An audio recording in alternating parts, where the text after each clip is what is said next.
Zo vriend, ik ben Plautdietsch. Veel van jullie waren vielleicht gesehen haben. Ich habe donderdag, Freitag und Freitag, ich habe ein Accident. Vielleicht war ihr dort haben gesehen. Und ich will mich bedanken an die wird dort beten für mich. Das hat einen Unterschied gemerkt. So, Dankeschön dafür. Ich dachte, ich will kurz ein bisschen vertellen, was passieren da, wenn viele Menschen sind noch nicht schwierig gewesen. Ich fuhrte meine Arbeit, das ist gewöhnlich mit Motorcycle. Dann komme ich über den Riefer, wo ich immer durchfahren darf. Und ich habe den Riefer hastig wuter, wo ich nicht weiten darf. Und ich staub arm und rutschte im Wuter nahen, durchstundet alle. Ich kann voll, mein Gesicht war blaudig und mir fing an die Knie weiter zu tun.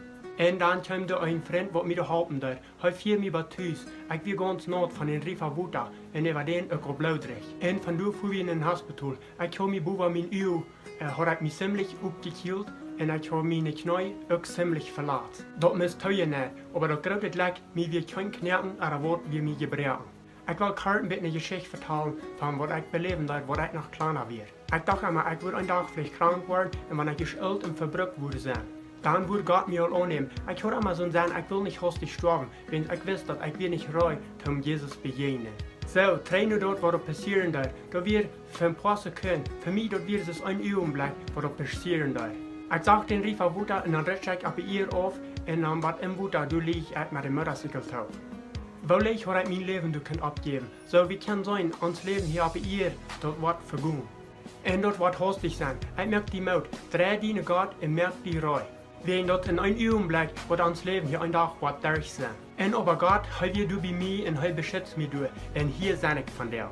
Und ich will dich von dir sagen, wir sollen dankbarer sein für uns Leben. Ich bin so dankbar, dass ich noch länger leben kann. Und weil wir jeder Tag leben, das war noch der letzte Tag würde sein. Mein Genick wird ziemlich gestürzt und ein paar Abend wir nicht durchgeblieben wurde so. Meine Knie, da deuten sie Tonen mit 15 Stärk und meine Augen hier oben haben sie auch Töne. Und das hat so möglich, könnte mein letztes sein hier bei ihr. So, vielen Dankeschön für je alle, wer immer die bist, die wird jetzt beten, für was ich weiter kann, gehalt und gesund wird. Und ich freue mich, dass du wieder was beten für mich. Ich habe ein frisches Video mit Krackerei. Ich würde mich sehr freuen, wenn du meinen YouTube-Channel sehen willst. Und dass du Suscríbete auf meinen Channel. Und den kleinen du anmerken. Dann wirst du dir das mal an, wenn ich ein neues Video rausschneiden darf. Dankeschön dafür. Ich wünsche dir einen schönen Tag wieder. Gott segne dich.